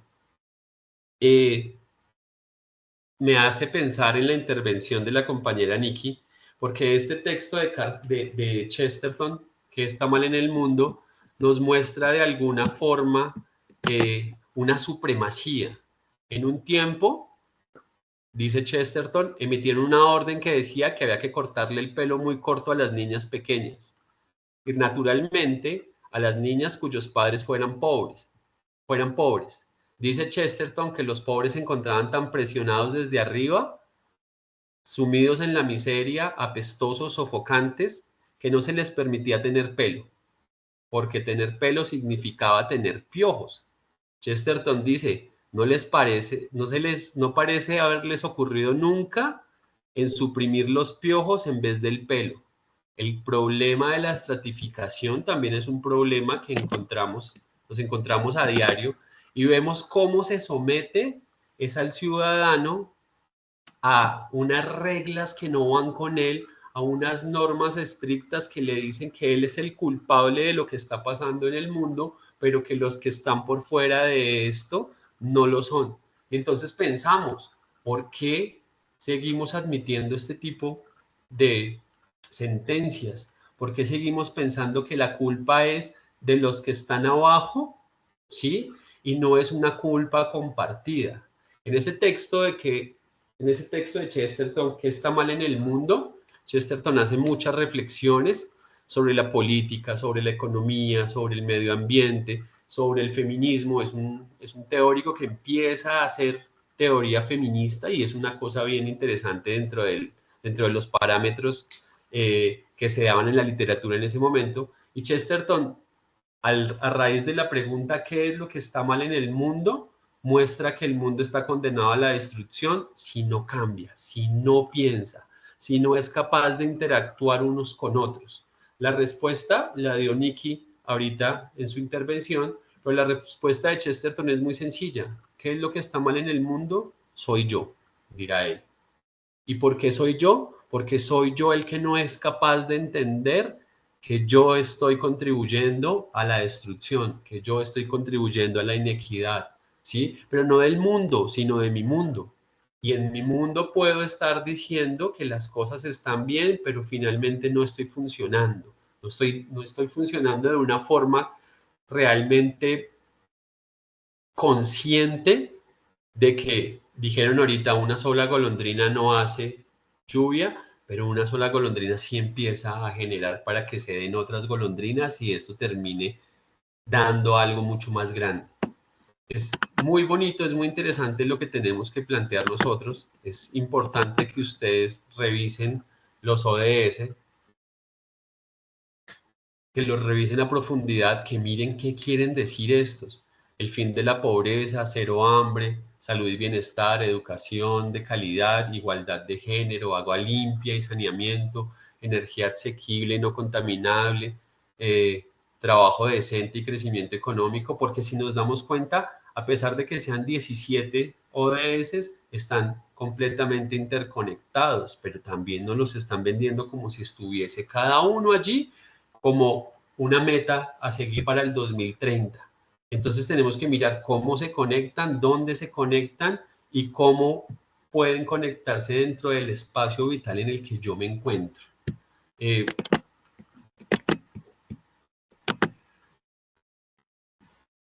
La siguiente pregunta es, ¿podemos hacer algo en realidad? Entonces, si la respuesta de qué es lo que está mal en el mundo, si la pregunta de qué es lo que está mal en el mundo que se plantea Chesterton y la respuesta es soy yo, entonces decimos, ¿podemos hacer algo en realidad? ¿Qué podemos hacer? Yo no puedo cambiar el mundo, yo no puedo cambiar mi país, yo no puedo cambiar mi ciudad, yo no puedo cambiar mi barrio porque es muy grande, pero sí puedo empezar a cambiar desde mí mismo, puedo empezar a cambiar yo, puedo empezar a cambiar mi casa y de pronto si empiezo a cambiar mi casa, mi vecino puede hacer como una especie de reflejo espejo, empezar también él a cambiar y si de pronto él cambia, cambia el vecino de él y así hasta que llegamos a la cuadra y de pronto después de la cuadra puede empezar a cambiar el barrio y eso ya sería un logro gigantesco. ¿Podemos hacer algo en realidad? Sí, claro que sí podemos. Sí podemos. Decían ustedes que puede ser que es una cuestión política, pero vemos ahorita que los ODS en Colombia están invisibilizados. ¿Y están invisibilizados por qué? Porque la gente está más preocupada en polarizar la política en derechas, en izquierdas, que en mirar realmente qué es lo que se está produciendo de fondo. Están más inmersos en darle la razón o quitarle la razón al que está ahí arriba, ¿sí? O al que está detrás de estar allá arriba, que mirar realmente qué es lo que está sucediendo. Uno ve esas luchas constantes en Facebook, esas luchas donde los sujetos están peleando porque creen que tienen la razón y al tener la razón deben a toda fuerza de violencia sostenerla. Y no es así. Debemos ser objetivos, debemos tomar distancia, debemos mirar qué cosas son reales y qué cosas no son reales. Los seres humanos no somos los más perfectos, no somos perfectos, perdón, iba a utilizar muy mal, no somos perfectos, pero tampoco somos absolutamente imperfectos. Entonces tenemos que empezar a mediar, buscar una justa medida como pensaba Aristóteles. No estamos realmente, no todos estamos comprometidos en el cambio y tampoco todos estamos comprometidos en la destrucción. Esto no quiere decir que haya un relativismo, quiere decir que tenemos que ponernos a pensar realmente quién soy yo, qué es lo que estoy haciendo, desde dónde estoy contribuyendo, desde dónde estoy alejándome de la posibilidad de cambio. El curso de sostenibilidad, desarrollo y calidad de vida no busca solamente que sus estudiantes realicen un trabajo para que sea calificado y obtener una nota final. Aquí buscamos realmente que se pueda llegar a hacer un impacto desde la comunidad, que tengan unos sustentos teóricos y que a partir de esos sustentos teóricos ustedes puedan decir, oiga, sí se da esto o no se da, o esto que está planteando el autor, pues realmente no es tan así como lo está planteando. Necesitamos que empecemos a tener un sentido crítico de lo que estamos leyendo.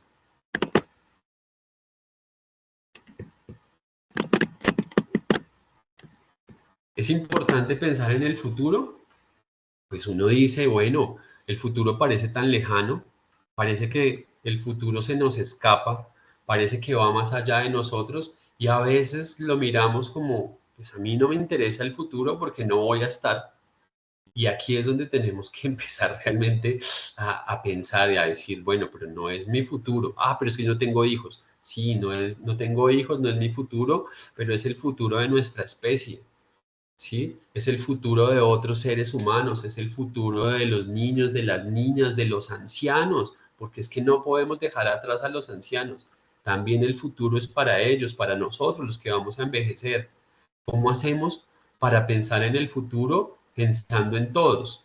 Pensar en que esto nos corresponde es un legado y este legado debe ser un buen legado. Imagínense entregarle una tierra árida sin agua a las futuras generaciones. Históricamente, ¿cómo vamos a quedar tan bien desarrollados? ¿Cómo qué van a pensar de nosotros? ¿Sí? ¿Y cómo van a poder sobrevivir? Pensemos en la supervivencia humana. Es interesante pensar nosotros en estos ODS, aunque están planteados para el 2030, yo los invito a que ustedes vayan al informe. Hay un informe que se realizó este año, el informe de cómo van los ODS, de cómo va cada uno de los ítems planteados y cómo esto que está planteado se está cumpliendo o no se está cumpliendo. La primera intervención de la profesora nos hablaba del agua en Bogotá. Yo vivo aquí en Bogotá y me he visto un poco afectado por esos cortes de agua, pero a mí me cortan el agua una vez a la semana, 26 horas, 30 horas, pero hay barrios donde les están quitando el agua día de por medio, hay barrios donde les están quitando el agua todos los días, porque también están haciendo el metro de Bogotá y ese metro de Bogotá está afectando también el servicio de alcantarillado, de agua potable. Entonces tenemos que empezar a mirar qué es lo que se está presentando allí. Los ODS, el ODS número 6, según el informe del 2024, ha mostrado un rezago moderado, alejándose de la meta para el 2030. Hay una disminución del 93.5 al 90.1. Entonces nos muestran que el agua potable, en vez de que haya una contribución, que haya un cuidado del agua, estamos por debajo y estamos bajando cada vez más. Una de las discusiones fuertes que se está dando es Coca-Cola. Hay un artículo que se llama Agua o Coca-Cola y muestra el problema de lo industrial versus lo comunitario. No es ilegal, Coca-Cola no está realizando nada ilegal en Bogotá porque además ha sido pactada por las personas que tienen el poder, pero también ha sido pactada por las personas que están allí en comunidad y que no se oponen a esto. Imagínense ustedes, 3.8 mil millones de cajas de unidad de Coca-Cola se venden todos los días en 2 millones de puntos de venta. El crecimiento es de un 7.3% y los ingresos subieron este año en un 11.2%. Entonces uno dice, ¿cuál es la solución? ¿Acabar con Coca-Cola? ¿Acabar el consumo de la Coca-Cola? ¿Cambiarlo por algo más? Yo veía a alguien que decía, es que hay que dejar de tomar Coca-Cola y hay que tomar colombiana, la nuestra. Y uno dice, carajo, pero pues no está haciendo mucho.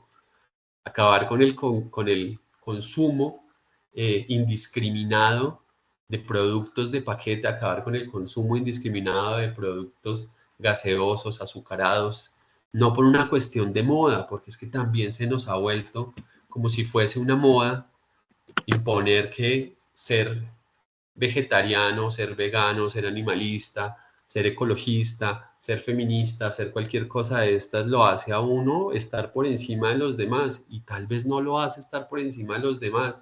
Tal vez genera un repudio porque no se entiende la conciencia de lo que tiene que haber en el fondo en estos discursos. ¿Sí? Entonces decimos, no estamos por encima, sino que tal vez nos creemos que estamos por encima porque nuestro discurso parece un poco más certero. Esta problemática de Coca-Cola se da 32 años después del apagón del 92, con el fenómeno del Niño de César Gaviria, que empieza el 2 de marzo del 92 y termina el 7 de febrero. Esto de pronto ustedes no se acuerdan, pero en el año 92, bueno, muy jóvenes, de pronto los profesores se pueden acordar, en el año 92 empezaron a hacerse unos apagones diarios y se gestó algo que se llamaba la Hora Gaviria. Y en esta Hora Gaviria había una campaña que se llamaba Cierre la llave.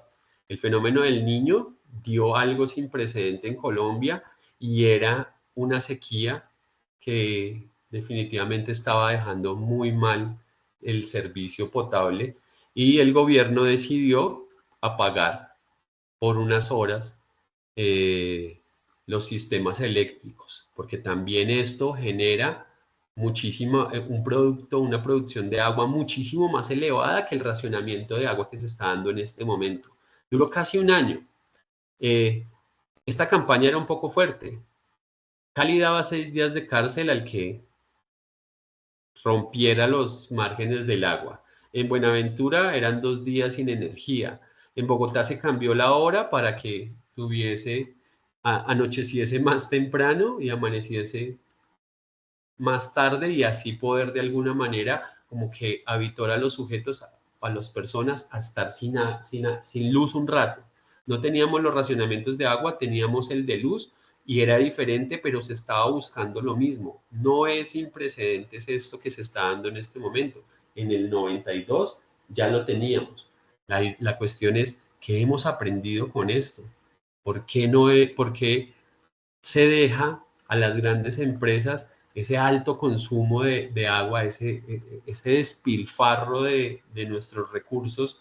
Porque vemos que hay lugares en La Calera que deben comprar el agua que sale del mismo lugar de origen donde ellos están. Coca-Cola les vende el agua, pero Coca-Cola no les retribuye nada de lo que está haciendo para extraer ese agua a este lugar. Entonces tenemos que empezar a mirar por qué es importante el agua, por qué el ODS número 6 no se está cumpliendo, qué pasa con estos fenómenos naturales que también tienen unas implicaciones y que a veces nos culpan a la sociedad de algo que es natural. Pero eso, como lo comentaba ahorita un compañero, también tiene que ver con una tala indiscriminada